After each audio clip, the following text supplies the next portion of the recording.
mais dans la boucle, nous, on part du déchet, on dit, la méthode est toujours la même, c'est de dire qu'est-ce qu'on a, on le quantifie, on regarde qu'est-ce que c'est, et comment on peut le remettre en circulation plutôt que de le jeter. Donc on essaye d'apporter des solutions concrètes à ces problèmes-là et à la gestion du déchet. On fait ça depuis 12 ans, donc c'est innovant, mais ça fait 12 ans qu'on a ces méthodes-là, avec pas mal de clients, et où on est en train de passer justement de méthodes plutôt artisanales et on va dire de POC, de Proof of Concept, à maintenant des choses qu'on peut déployer avec des modèles économiques qu'on commence à maîtriser et qui permettent d'aller vite et bien avec les clients et les territoires. On est une petite boîte, on est des Lillois, on est 25, on commence à se déployer un peu toute France, mais l'économie circulaire, c'est fondamentalement territorial.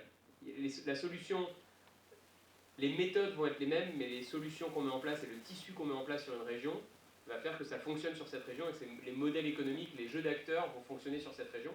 Et c'est pas industrialisable et déployable sur la région d'à côté en claquant des doigts, il faut recréer ce tissu-là. On a la chance d'avoir un tissu qui nous a permis d'avancer, de nous développer dans le Nord, notamment grâce à REV3, grâce à un tissu économique et un tissu politique qui a mis ce sujet-là en haut à l'agenda et qui a permis à tout un tissu de se développer. Les enjeux, on rejoint ce que tu dis, mais à une autre échelle, c'est dans cette industrie linéaire de fabrique de la ville, globalement, il y a deux problèmes et ils sont des deux côtés du fil. C'est on génère plein de déchets, on ne sait pas quoi en faire. Donc typiquement, les terres du Grand Paris, c'est un moment, c'est juste, il n'y a rien qui est prévu pour gérer 40 millions de tonnes de déblais qui débarquent sur le marché. Et donc on arrive à des absurdités, des gens qui demandent, il y a des autorisations qui sont demandées au préfet pour faire des carrières, pas dans le but d'extraire des choses qui ont de la valeur, juste pour pouvoir virer des choses qui ont une valeur minime, pour avoir un trou, pour se faire payer pour mettre des déblais dedans. Donc on arrive vraiment là, on atteint l'absurdité même du système. Et donc ça c'est, on ne sait pas quoi faire des déchets, mais on continue. De l'autre côté, on en génère énormément, parce qu'on va chercher des ressources extractives, alors qu'on a beaucoup de choses qui est déjà en circulation, on continue à aller en chercher. Donc je vous repasse l'urgence d'agir. En gros, c'est le bordel, il faut plus faire comme ça. Et en plus, on a des solutions concrètes qui fonctionnent aujourd'hui. Donc, quand on dit la France vise 70% de valorisation des déchets du BTP en 2020, en fait, techniquement aujourd'hui, s'approcher des 100%, c'est quasiment faisable sur tous les projets. Il n'y a aucune limite technique à faire ce truc. Et nous, quand on dit qu'on est des créateurs de boucles d'économie circulaire, en gros, il n'y a que deux métiers chez nous. Il y a des ingénieurs qui trouvent ou qui polissent la solution technique, et souvent, c'est pas la partie la plus compliquée de créer la boucle. C'est tout ce qui va avec. Et là, on est sur des compétences, justement, qu'on développe dans ces salles et dans le master. C'est un rôle d'ensemblier, c'est comprendre quelle friction on va créer, quel déplacement de valeur on va faire dans les jeux d'acteurs, qui va y perdre, qui va y gagner. Que ça soit en termes de pouvoir économique, de pouvoir politique, qu'est-ce qui se passe sur les territoires. Et en fait, l'enjeu de la création des boucles d'économie circulaire, si on veut qu'elle soit pérenne et qu'elle fonctionne sur le territoire, c'est bien plus ça que trouver une solution technique. Donc, en gros, ça marche aujourd'hui. Quand on va voir un promoteur, on va prendre un promoteur, parce que clairement, ils ont des objectifs assez clairs.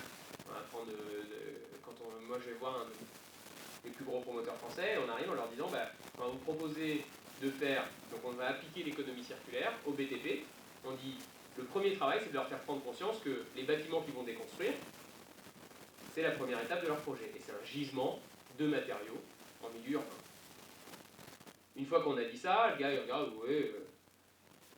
Si on arrive à lui dire que ça va pas coûter plus cher que ce qu'il faisait avant, et qu'on va exploiter ce gisement de matériaux urbains, et qu'à la fin, ça lui aura pas coûté plus cher, voire ça va lui rapporter de l'argent, et que du coup il aura respecté ses engagements, il aura fait un pas de plus dans la déconstruction sélective et créer de l'économie circulaire sur son territoire, en gros, sans douleur.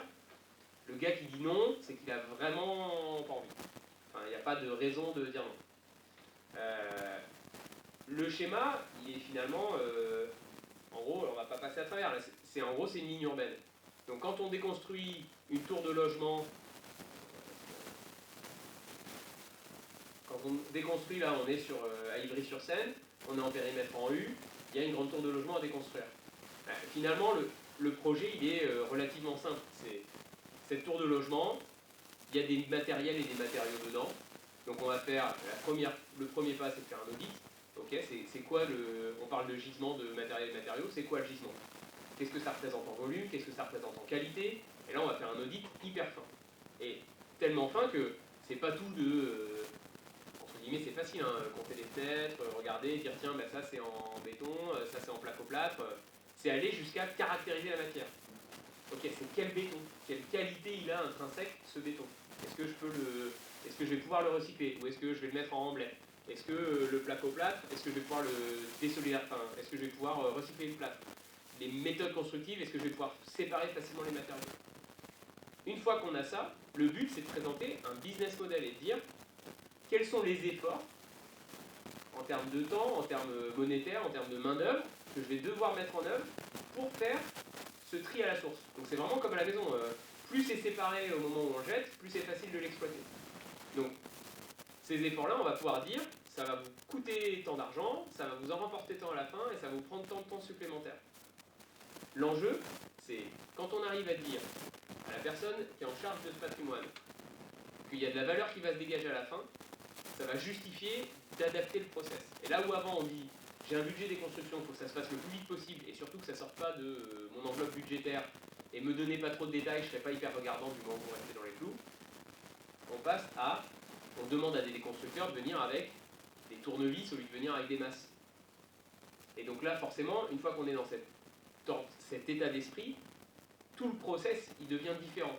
On est dans le tri à la source, on fait la déconstruction, pas de la démolition, et le réemploi il coule de source. Donc très clairement, on a beaucoup d'initiatives, notamment sur Paris, de choses qui sont hyper bien, mais on est vraiment sur l'angle réemploi presque de la communication, c'est-à-dire qu'on touche des petits volumes. Et c'est super dur à justifier parce que si moi je viens voir un client en disant on va vous faire un truc super, on va réemployer 15 déports du bâtiment qu'on tient 1000 pour faire un truc cool, en plus ça va apparaître dans la presse, et c'est du réemploi, et puis là d'ailleurs les dalles de faux plafond et de faux plancher, on va vous les reprendre aussi, mais ça a un coût. Quand on le rentre dans une démarche globale, c'est pas un coût et une opération de com au début d'opération, c'est une évidence, c'est-à-dire que en fait la valorisation, c'est bien foutu quand on fait bien environnementalement dans le BTP, généralement il y a une relation économique derrière. Donc si on a bien trié à la source, on va pouvoir valoriser les matériaux, et pour valoriser les matériaux, il faut qu'ils soient bien triés, on ne peut pas avoir des choses qu'on mettrait en réemploi dans le même tas. Donc tout ce qui est plastique, tout ce qui est port, tout ce qui est électricité, il ne faut pas que ça soit avec le béton. Donc on leur dit, si vous voulez valoriser votre béton et avoir votre équation économique qui fonctionne, de toute façon, il faudra démonter proprement. Et quitte à démonter proprement, moi je vous propose de faire du réemploi. Et d'ailleurs, il y a tous les acteurs sur place qui sont capables de le faire. Donc on est dans ces démarches-là. Aujourd'hui, on sait faire une déconstruction dans la région parisienne, dans les Hauts-de-France, d'un bâtiment comme ça.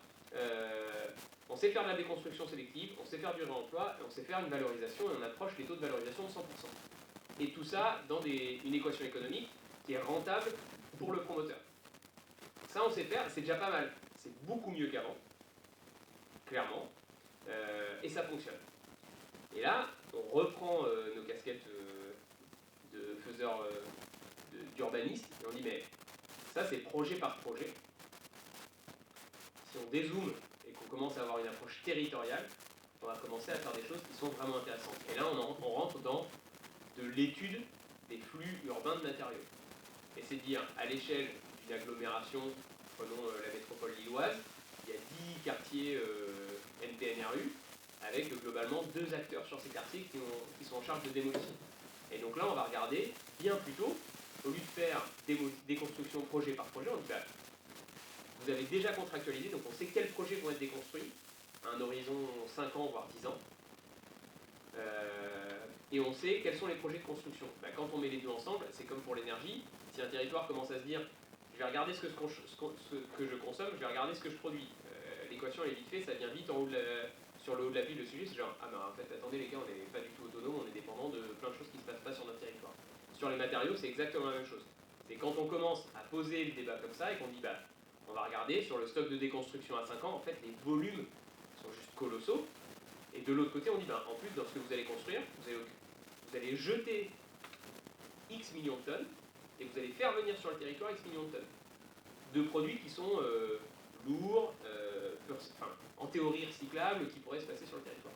Et donc quand on a fait ça, après on regarde quels sont les acteurs aujourd'hui sur le territoire qui seraient en mesure de gérer ces flux de matériaux. Donc clairement, il n'y a personne, c'est comme les terres du Grand Paris, il n'y a personne à l'instant T, mais qui a des débuts de réponse et comment on peut les assembler et comment on peut faire créer des synergies en amont pour dire on va mettre tout le monde autour de la table et des gens qui ne se parlent pas d'habitude, un démolisseur, un gars qui fait du béton, des associations d'insertion qui elles sont spécialisées dans former les gens et dire les promoteurs expriment un besoin, ils savent qu'ils vont avoir ces flux de matériaux à gérer sur le territoire et s'engagent à les garder sur le territoire. Et nous on sait qu'il y a de la valeur en sortie. Donc comment on se met autour de la table aujourd'hui, ce consortium de gens qui n'ont pas l'habitude de bosser ensemble, pour dire comment on monte ensemble des plateformes de gestion de ces matériaux et de ces matériels pour gérer les flux qui sont à venir sur les 5 ans et qui vont répondre en grande partie aux besoins de construction. Donc on arrive à faire des choses très malines que projet par projet on ne sait pas faire. Projet par projet on sait approcher des taux de valorisation de 100% et gérer les matériaux. Mais on prend les fenêtres, tout le monde regarde et dit c'est à chaque fois une des fausses bonnes idées. Tu regardes, tu fais non mais les fenêtres elles sont encore bien, on devrait pouvoir les utiliser, on va faire des serres.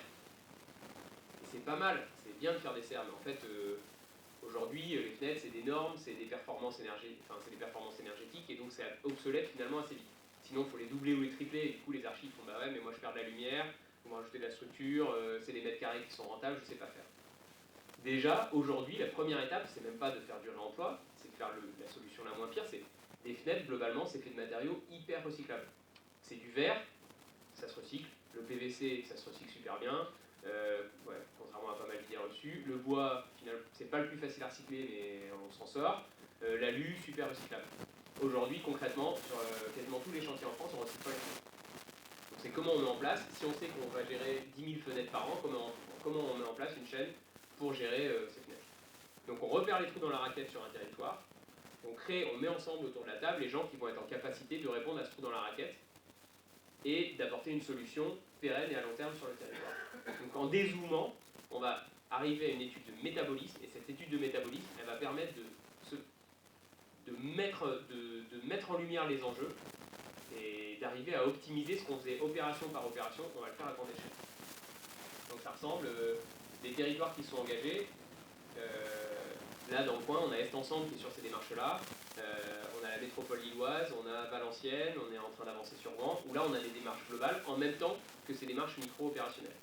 Et les prochaines étapes, c'est qu'avec les sujets de recherche, comme ça, là aujourd'hui, moi je vous parle de l'exemple PTP, mais on travaille aussi des sujets sur les sédiments, les déblais, et là on va commencer à avoir des systèmes territoriaux qui émergent. C'est-à-dire quand on est à Dunkerque, qu'on a des laitiers de hauts fourneaux, en gros, globalement, avec les laitiers de hauts fourneaux, on sait faire du ciment bas carbone. On a des déconstructions, donc on sait faire des granulats recyclés. Mais en gros, si on ne prend pas ça en compte dans notre façon de reconstruire la ville, c'est un crime.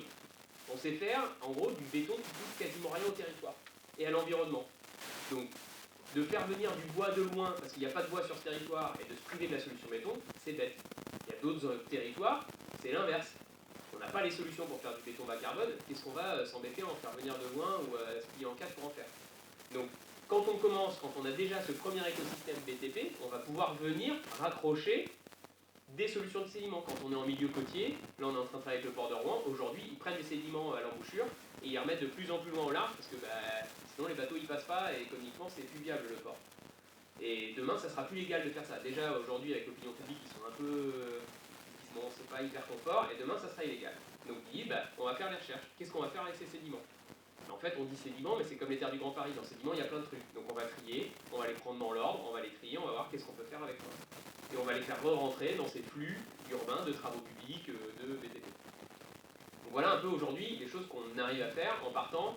Finalement, on a un angle hyper opérationnel. Moi je dis toujours, le monde idéal, on a la tête dans les nuages, les pieds dans la merde. Nous on commence les pieds dans la merde, par l'angle valorisation recyclage. Et on remonte comme ça, et un des meilleurs...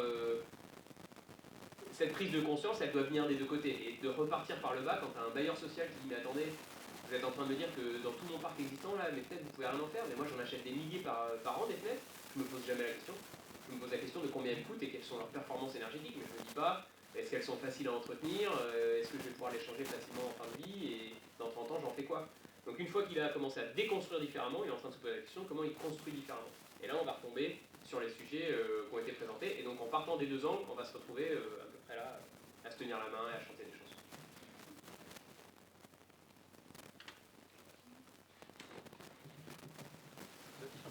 Ouais, c'est toi qui Ah, c'est chez toi qu'on s'entend. Bouchez-vous les oreilles.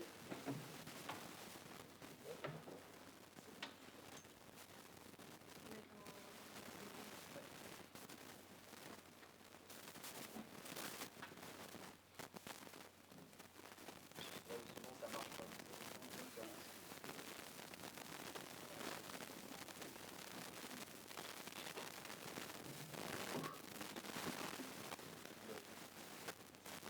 Bonjour à tous, merci beaucoup à l'association pour cette invitation. Merci aussi à Dixit pour l'ouvrage qui crée l'initiative.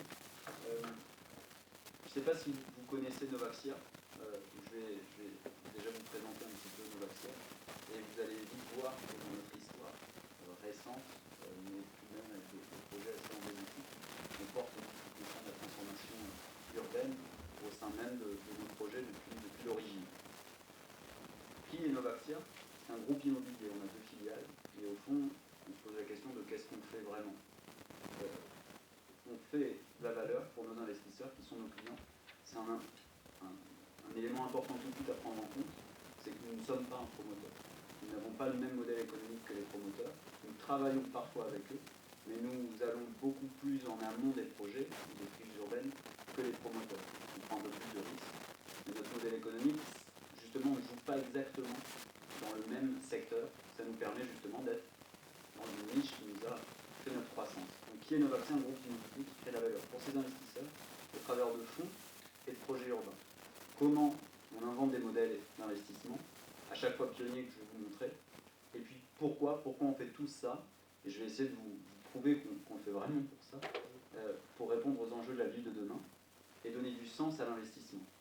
Alors ça, c'est belle parole, mais quelques chiffres. On a 12 ans d'expérience. Quand Novaxia a été créé, c'était pour une opération de transformation de bureaux en logement, l'une des premières dans le monde de l'immobilier. Première innovation, on transforme l'usage, la ville sur elle-même, 2006, c'est ce qui fait notre fondation. Dans le monde de la finance de l'immobilier, première fois qu'on met dans un plan d'épargne salariale l'immobilier. Là aussi, on ouvre, on démocratise le financement de la ville et de sa transformation dans de nouveaux supports d'investissement qui n'étaient pas encore éligibles sur ce secteur d'activité. Là encore, c'est notre origine, c'est ce nouveau modèle, fonds et projet. On est aujourd'hui 58, mais ça change un petit peu chaque semaine, puisque nous avons 40% de croissance du chiffre d'affaires depuis 2014 annuellement. Et ça va continuer ces prochaines années. Aujourd'hui, on est sur 3 pays. Tout ça a commencé en octobre dernier, puisqu'on a commencé et décidé une internationalisation l'année dernière qui a commencé. Et donc, ça y est, on s'internationalise. Côté développement, projet urbain, 3 milliards d'euros de projets en développement. Et côté fonds gérés, 400 millions d'euros de fonds qui sont actuellement gérés par Novaxia Investissement. Tout ça représente 18 projets et 23 fonds sur lesquels nous sommes actuellement. Voilà un petit peu sur le cadrage du groupe immobilier. Vous l'avez bien compris, 2 métiers, investisseur, gestion de fonds avec une société agréée par l'autorité des marchés financiers, et puis développeur immobilier, Novaxia Développement. Je vous ai parlé de la croissance, je vous ai parlé un peu de ce qui faisait notre fondement depuis l'origine. Là, je vous propose de se rapprocher un petit peu de 2020, et puis ensuite, on terminera sur un projet très concret qu'on a analysé à la lumière des enjeux de transformation urbaine. Dans tout, 2006, donc création de Novaxia. En 2016, nous lançons le premier fonds agréé entreprise solidaire d'utilité sociale en France, premier fonds immobilier, avec un agrément d'État qui doit être renouvelé, que nous avons renouvelé, sur un premier fonds, et puis un deuxième fonds, et nous faisons un premier fonds immobilier, donc ESS, puisque c'est dans le cadre de cette stratégie, ESS, avec des choses assez strictes, que nous mettons en place dans le cadre de ce fonds qui va investir dans des projets immobiliers, où nous mettons de la vacance de l'actif, donc c'est-à-dire dans sa première phase, lorsqu'il est vide, de l'urbanisme temporaire, j'y reviendrai.